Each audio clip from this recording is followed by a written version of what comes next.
So for my normal viewers, this video is going to be very different from what I normally cover, and will revolve around pretty heavy subjects. I would just like to say this as a warning going forward.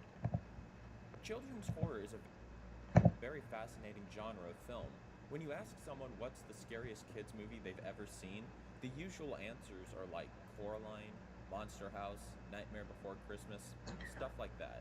That's not to say these aren't scary films, but the movie I'll be covering today is one I haven't seen many or anyone cover on the internet before. This was a film I saw at the age of 7, and it has affected me all the way into adulthood. The movie in question is called The Boy Who Was Swallowed by the Drug Monster. It was written and narrated by a woman named Sue Petit.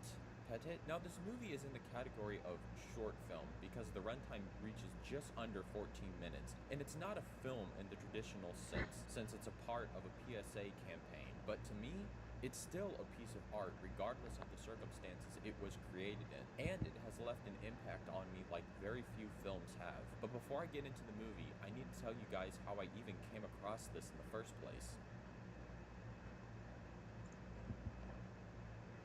These ads are super loud, so I don't want to play these super loud ads.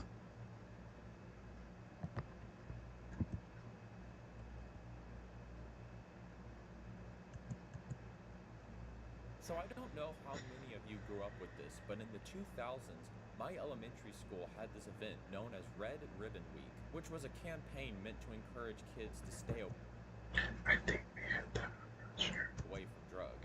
We'd have a regular school week, but we would also have assemblies or lessons in the class about the dangers of drugs and alcohol. A pretty noble goal, if you ask me.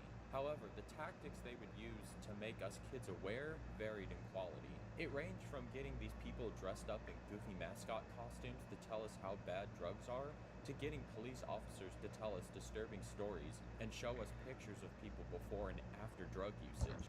They always do that. They always get you into the assembly line, and then they do that. Usually into the gym. They talk about STDs.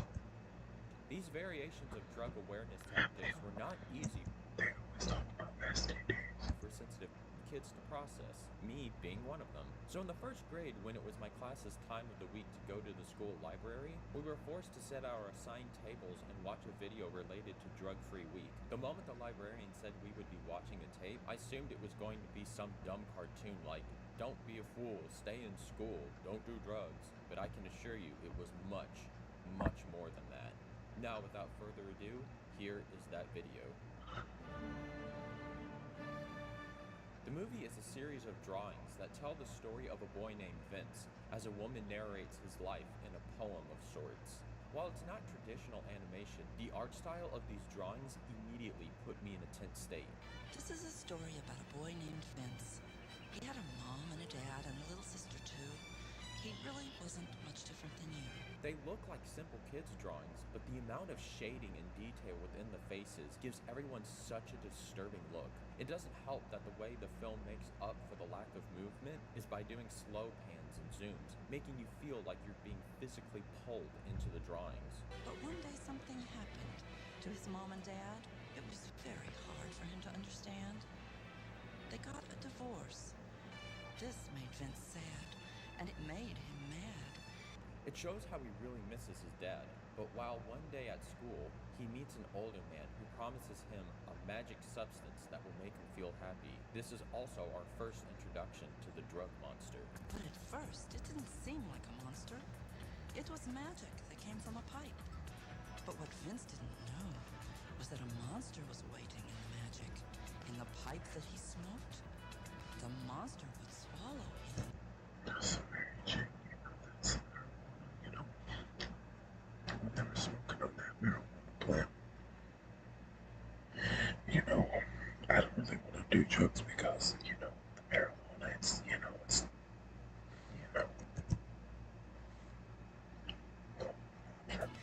Now, if you can't guess, the monster is a metaphor for addiction. I'm old enough now to understand this concept, but telling a group of 6 and 7-year-olds that if you use any substance just once, you'll have a monster waiting to gobble you up is absolutely terrifying to comprehend.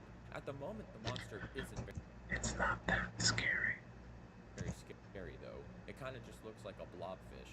But as Vince becomes more addicted to drugs over the course of the story, the monster becomes more detailed in its appearance. The story goes on and it shows how Vince sinks further and further into his addiction. He starts stealing money from his parents, he starts flunking at school, and he's hanging out with people who smoke the magic pipe as well. That is until his mom finally finds out what he's been up to.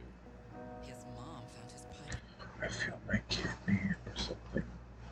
I feel my stomach eroding. in magic one day.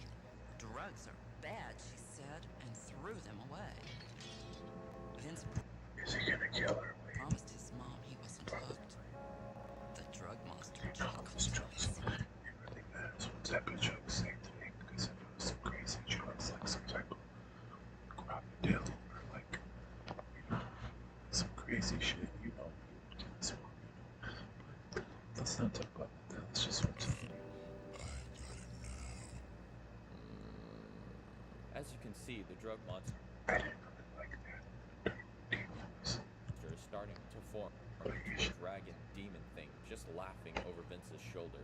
I think what made this so creepy to me as a child was not only the monster's appearance starting to change, but I knew Vince was eventually going to be eaten by this thing once it reached its final form, something I was dreading to witness since the beginning of the movie. The story moves on and Vince, no longer having the magic pipe because of his mom, becomes depressed and lazy. He's not showing up to school, and when he does, he just...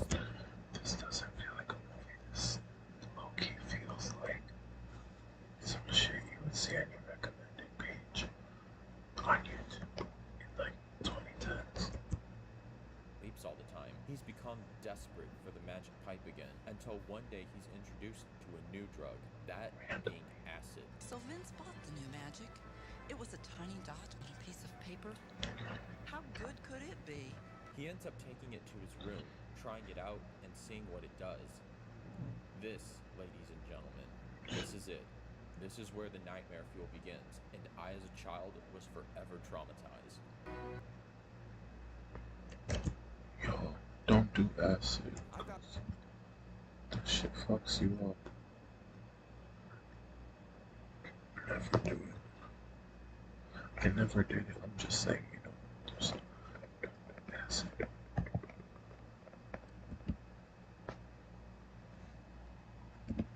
Caps might get blood.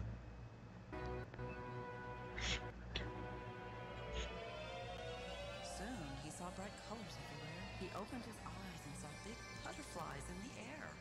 So he starts tripping out, but the music just makes this so unsettling. The art style also starts making some changes.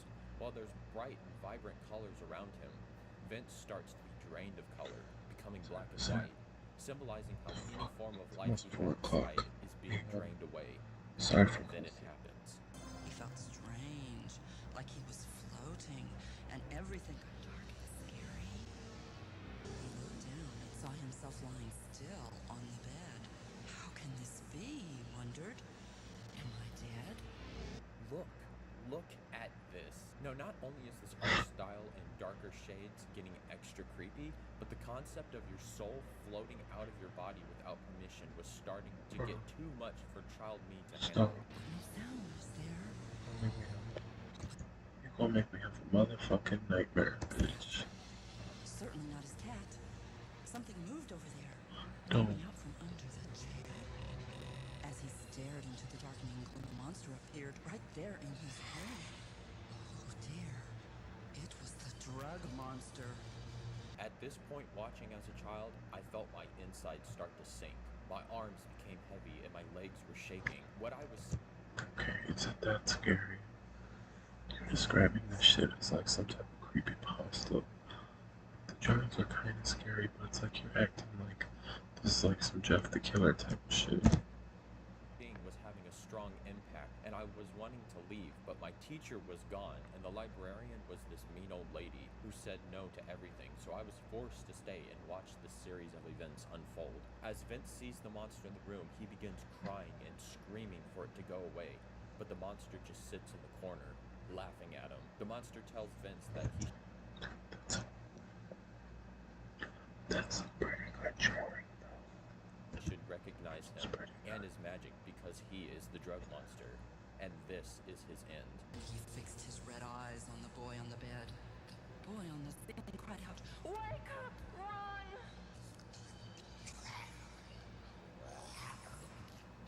So the monster swallowed him whole. Nothing was left of the boy who loved his mom and dad and his little sis. The little boy was gone. The monster left the boy on the ceiling in his place. This boy only loved the magic of the drug monster. This scene legit made me start to cry. What? At least get misty-eyed. I didn't want anyone to see me cry. Even to this day, I think this is a brilliant way of showing how drugs not only take over your life, but completely change who you are. Also, the wording of the story is very simple to understand, but I think that's where the true horror of this story shines. Vince was no longer the boy who loved his parents, the boy who loved to play with his dog, or tell jokes anymore. All he now cares about is serving the drug monster. I think when it comes to messaging in kids' movies, sometimes it's okay to be a little extravagant with it. Using the metaphor of a monster cursing you or gobbling you up once you've used. Keep in mind, I didn't sleep the whole night. I didn't sleep the entire night. I was up the whole night, so I'm probably gonna wake up at like, I don't know. Its magic, I found extremely effective. As the story continues, it shows how his mom notices something is wrong and sends him to a place where kids like him receive help, aka rehab. Unfortunately, they weren't able to help Vince because the curse of the monster was too strong. He runs away from the hospital and begins living on the street. He gets this tattoo on his arm and begins trying to sell to kids the magic of the drug monster.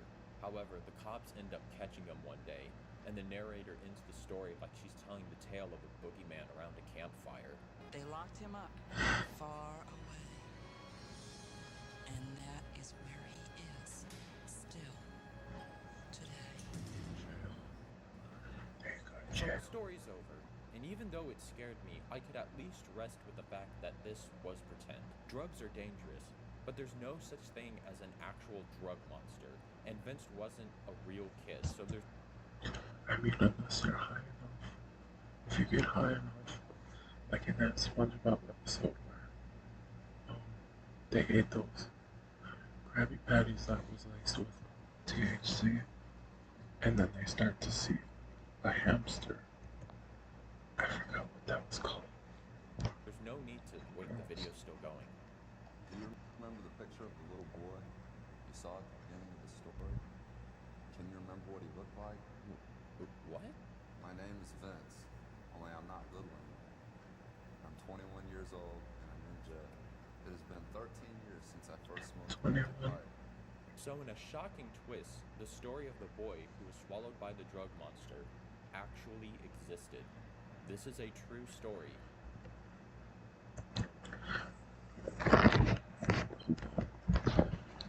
Magic pipe. That sounds like a hookah. I'm so You'll never be on time. so tired. Where are you? Shit. Can't wait for this to be over because I gotta go to sleep. Not him being eaten by an actual monster, but the story of him getting addicted to drugs. Yeah. And he begins to tell the audience not to go down the same path he did, warning about the dangers of the drug monster. The drug monster can swallow your life. It will destroy your mind. It will destroy your family. Looks like a It cat. will destroy your future. I know, because he did it to me. Just before the prison doors shut on Vince, it's revealed in the credits that the woman who narrated, wrote, and illustrated the video was actually Vince's own mother. That revelation crushed my soul as a kid. Not only was it his mother who told his story, but the fact that he was a real person who experienced the... That kind of reminds me of that one theory where it's like Caillou's grandma was reading the stories about him, and Caillou's actually dead. That's pretty creepy. these things because of drugs disturbed me to the core. It also doesn't help that if you do the math, if this is Vince at the age of 21 in jail, that means he started doing drugs roughly around the age of 8.